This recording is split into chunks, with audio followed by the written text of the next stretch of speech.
Everyone, मैं हूं advocate Rahul Mishra और आज इस वीडियो के थ्रू हम लोग ये समझने की कोशिश करेंगे कि अगर आपने सेक्शन 9 का मुकदमा अपनी पत्नी के अगेंस्ट डाल रखा है तो सेक्शन 9 के मुकदमे में आपको अपनी पत्नी से क्रॉस एग्जामिनेशन में क्या क्या प्रश्न पूछने चाहिए। देखिए, सेक्शन 9 का मुकदमा आपकी वाइफ भी डाल सकती है और आप भी डाल सकते हैं। ये लोग कंफ्यूज होते हैं कि शायद मेरी पत्नी नहीं डाल सकती, लेकिन बिल्कुल ये गलत बात है। पत्नी भी सेक्शन 9 का मुकदमा डाल सकती है। उसको भी अपना वैवाहिक जीवन अगर पुनः से स्टार्ट करना है तो वो सेक्शन 9 का मुकदमा डाल सकती है। लेकिन यहाँ पर क्या कंफ्यूजन हो जाती है, पति पत्नी दोनों ने अगर किसी ने सेक्शन 9 का मुकदमा डाला हुआ है तो लोग कंफ्यूज इस वजह से हो जाते हैं। वो कहते हैं, वो ये नहीं देखते कि वो पुनः आना चाहती है या वो पुनः अपनी पत्नी को लाना चाहता है, बल्कि उसकी पत्नी या पति सोचने लगता है नहीं, इसने मेरे अगेंस्ट केस कर दिया है, अब मैं इसके अगेंस्ट कुछ काउंटर केसेस करूंगी, इसको फिर से दोबारा दूसरे केसों में फंसाऊंगी या फंसाऊंगा, ये होने लगता है।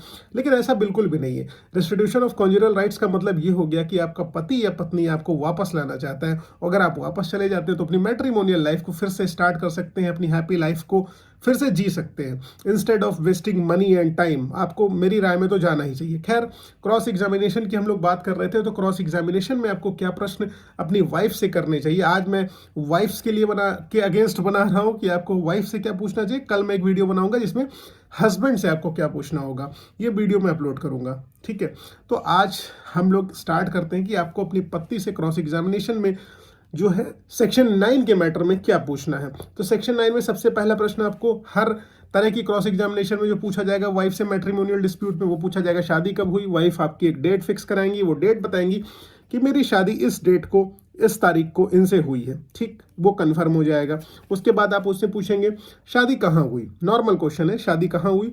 वो बताएंगी मेरी शादी मेरे गांव में हुई, घर में हुई, गेस्ट हाउस में हुई, प्लेस बताएंगी वो। ठीक, ये भी नॉर्मल क्वेश्चन है, आ गया। ठीक, उसके बाद उनसे पूछिए कि आपके पिताजी ने शादी पर कितना खर्चा किया है। अब यहाँ से आपकी ट्रिक्स स्टार्ट होंगी। मान लीजिए आपकी पत्नी ने डीवी के मुकदमे में कुछ और लिख दिया कि मेरे पापा ने 20 लाख खर्चा किया, और 498A के मैटर में उन्होंने लिख दिया कि 10 लाख रुपए खर्चा किया और यहाँ पे आप मान लीजिए वो 20 लाख रुपए, 25 लाख रुपए, 30 लाख रुपए बता रही।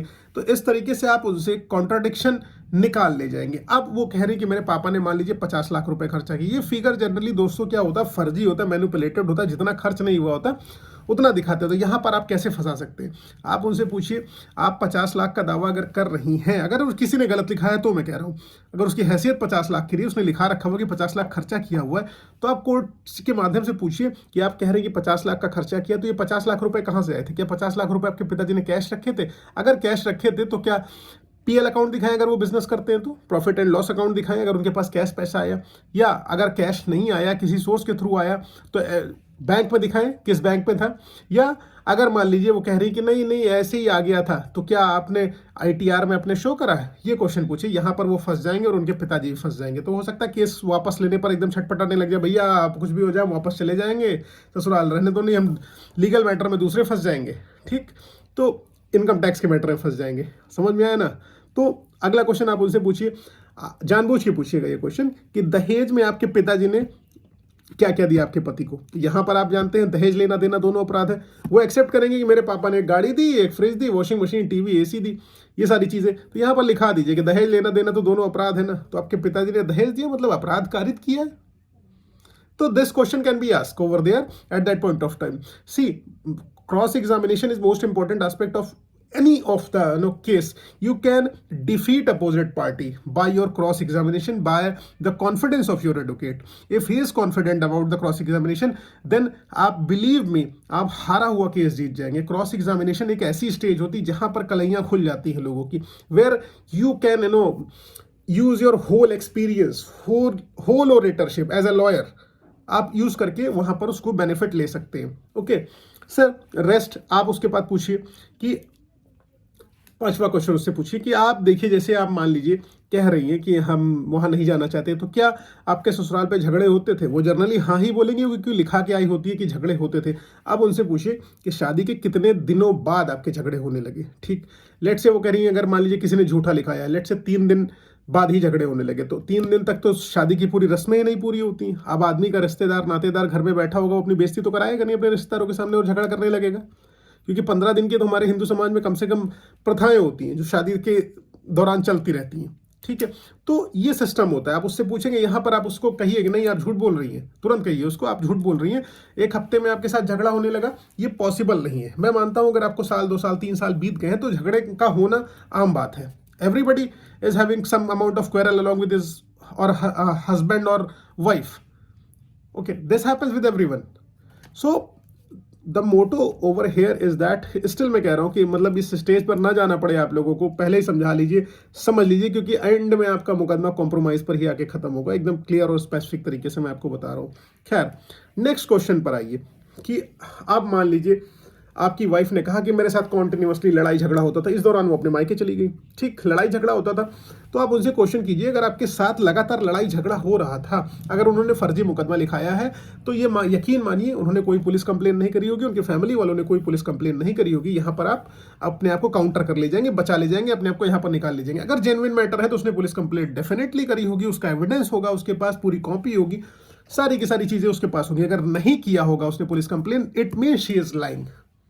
कुछ सेवरल सर्कमस्टांसेस भी हो सकती है जिसमें महिला पुलिस कंप्लेन नहीं कर पाती, ये भी मैं मानता हूं, लेकिन जनरली उसके बाद पूछिए आपके पास कितने बच्चे हैं। उसने मान लीजिए लेट से कहा 2 बच्चे हैं, 3 बच्चे हैं। बच्चा कितने साल का है? 3 साल, 4 साल का। अच्छा, 4 साल वाला बच्चा कहाँ पढ़ता है, ये क्वेश्चन पूछिए। वो बताएंगे फलाने स्कूल में पढ़ता है। आप बताइए, ये तो बहुत रेनाउंड स्कूल है। तो मतलब जनरली हस्बैंड और वाइफ दोनों चाहते हैं कि उनका बच्चा बहुत नाम कमाए और वेल एजुकेटेड हो, वेल क्वालिफाइड हो, अच्छी एजुकेशन प्राप्त करे। तो मतलब हस्बैंड के लिए तो एक एडमिसिबल पॉइंट हो जाएगा। वो कहेंगे कि दैट मेरी इनकम कम है, I am not earning that much, but still मैं अपने बच्चे को उस कॉलेज में, उस स्कूल में, उस संस्थान में पढ़ा रहा हूँ जो बहुत महंगा है। तो इससे साबित क्या होगा कि आप बहुत केयरिंग फादर हो, हस्बैंड हो। ठीक है, ये आपके फेवर में चला जाएगा। उसके बाद आप पूछिए, आप और आपके बच्चे, आपकी फैमिली कहीं घूमने गए थे? तो जनरली क्या होता है, हस्बैंड, वाइफ, बच्चे घूमने जाते हैं तो आप होटल्स के बिल और ये सारी चीज़ें उसमें लगाइए। अब मान लीजिए कभी आपकी वाइफ बीमार पड़ती हैं, आप हॉस्पिटलाइज्ड होती हैं, आप उसमें उनका ट्रीटमेंट अप्रोप्रिएट और महंगे हॉस्पिटल में जाके कराते हैं, तो उसमें क्या होगा, उसके में बिल्स वगैरह लगाइए आप। तो वो आपको बचत देगा कि आप केयरिंग हो, आपने सरकारी अस्पताल ले जाने के बजाय इनको महंगे प्राइवेट हॉस्पिटल में एडमिट कराया। It means that you are in love with her and you are properly caring her. This will help you in winning this case. These medical bills, these hospital bills, these tickets, wherever you went, holiday trips, these will help you. And court will have sympathy with these things. Okay. उसके बाद आपसे पूछिए आखिरी trip कब हुई। मान लीजिए वो आखिरी ट्रिप पे गई थी 10 दिन पहले, दहेज का मुकदमा या क्रूएलिटी का मुकदमा या डोमेस्टिक वायलेंस का मुकदमा लिखाने से पहले, तो यहाँ पर आप उनको फांस दीजिए, भैया 10 दिन पहले तो तुम घूम के आई हो, ये फोटोज ये रही, हॉस्पिटल ये होटल के बिल ये रहे, और तुम जिस रेस्टोरेंट में खाने गई थी उसकी फोटोज ये रही, वीडियोज ये रहे। तब कैसे कह सकते हो तुम्हारे साथ रेगुलर क्रूएलिटी और ये सब चीजें होने लगी थी। इस तरीके से उसको क्रोध भी आएगा, क्रोध में अनाप शनाप आंसर वांसर देने लगेगी, फिर आपके मैटर में चीजें आ जाएंगी। ईगो क्रोध क्लैशेस के तहत ही आपका मैट्रिमोनियल डिस्प्यूट होता है, और इसी क्रोध की वजह से वो मैट्रिमोनियल डिस्प्यूट भी हार जाएंगी और आप विजेता बनकर आगे बढ़ जाएंगे। लेकिन एक चीज क्लियर रखिए, इट विल टेक टाइम, बहुत समय लगता है, इसलिए पहले ही बाहर निपटा लेने का, खत्म कर देने का, लड़ने का नहीं कोर्ट कचहरी में। एकदम क्लियर है। I am a lawyer but I will never say that आप कोर्ट आइए, लड़ाई झगड़ा पत्नी से करिए, मैटर सॉल्व आउट बाहर कर लीजिए, that will be okay for you. ठीक, अब उससे पूछिए आखिरी बार जब आप मायके गई थी तो क्या डेट थी, वो बताएंगे इतनी डेट हो गई। फिर मान लीजिए उन्होंने कहा कि हमको मारपीट के निकाल दिया गया है, तो उनसे पूछिए जब आपको मारपीट के निकाल दिया गया था आपने मेडिकल कराया था। जनरली अगर मारा पीटा गया होगा तो मेडिकल कराई होंगी। अगर उनको सच में नहीं मारा पीटा गया होगा, फर्जी एफआईआर लिखाई होंगी, तो उन्होंने मेडिकल कंडक्ट नहीं कराया होगा। ये आपकी बचत के लिए हो जाएगा। इनसे फिर पूछिए कि आप जब मायके जा रही थी तो क्या आपके हस्बैंड ने आपको रोका था। जनरली कहेंगे नहीं रोका था, उन्होंने मुझे कहा तुम खुद ही निकल जाओ। लेकिन अगर आपने रोका था तब भी आपको कहा जाएगा कि नहीं रोका था। उसके बाद उससे पूछिए विस्तार से बताइए आपके साथ क्या घटना घटी थी। आप वो पूरा डिटेल में बताने लगेगी तो कहीं ना कहीं कुछ कॉन्ट्रोडिक्शन आप उसमें निकाल लेंगे। उसके बाद आप एक आरोप उस पर और लगाइए, गुस्सा आएंगे, तिनमिनाएंगी। उससे ये कहिए कि आप सारा का सारा सोना चांदी जेवरात लेकर और इनका रुपया पैसा लेकर आप चली गई। इससे ये साबित होता है कि आपका पति बहुत केयरिंग था, आपको रखना चाहता था और आप उसके साथ रहने के लिए तैयार नहीं थी। इस तरीके से क्रॉस क्वेश्चनिंग करके आप डिक्री उसमें अपने फेवर में करा सकते हैं। आई होप आप लोगों को समझ में आ गया। If it is clear then do like, share and subscribe. And most important thing is that if you are interested in talking to me on phone, then please book your appointment along with me. Without booking your appointment, I'll not be able to talk because I'm receiving continuous calls on daily basis. Whenever I am in court, आप में से बहुत सारे लोग phone करते हैं और मेरे स्टाफ में से लोग फोन उठाते हैं और कहते हैं कि sir that this person has called. तो मैं बता दूं कि कोर्ट टाइमिंग में कोई मतलब नहीं फोन करने का। आप पहले अपॉइंटमेंट शेड्यूल करा लीजिए, उसके बाद कोर्ट टाइमिंग के बाद हम आपसे बात कर लेंगे, ठीक है। Without appointment it is not easy to talk with us, इसलिए नंबर आपको डिस्क्रिप्शन बॉक्स में मिल जाएगा। Talk, go and click the number and talk to us, schedule your appointment along with us. साथ ही साथ एक और रिक्वेस्ट और है कि अगर आपने अभी तक मुझे सोशल मीडिया हैंडल्स पर फॉलो नहीं किया, मेरी पर्सनल लाइफ और मेरी निजी लाइफ के बारे में जानने के लिए, तो प्लीज़ आप फेसबुक, इंस्टाग्राम, ट्विटर पर मुझे फॉलो करिए। और एक एंड में रिक्वेस्ट जो आपके काम की है, without moving any of the court, settle your dispute out of the court. Court का टाइम मत वेस्ट करो, अपना टाइम मत वेस्ट करो, और मैट्रिमोनियल डिस्प्यूट हो ही ना ऐसा रिलेशनशिप हस्बैंड वाइफ मेंटेन करके चले, क्योंकि you are suppose to teach your kids a better way of life. You are not supposed to tell them that how we were rigid during our young age. And right now your kids might be of tender age, they will be learning things from you. So please behave properly in front of your kids. Do not fight. Show them how to love each other. Show them how to care each other, how to cater each other. Show them the affection which you have for each other. Because every one of you get a bit disturbed from these things. So please avoid it. I hope this is clear. Thank you so much.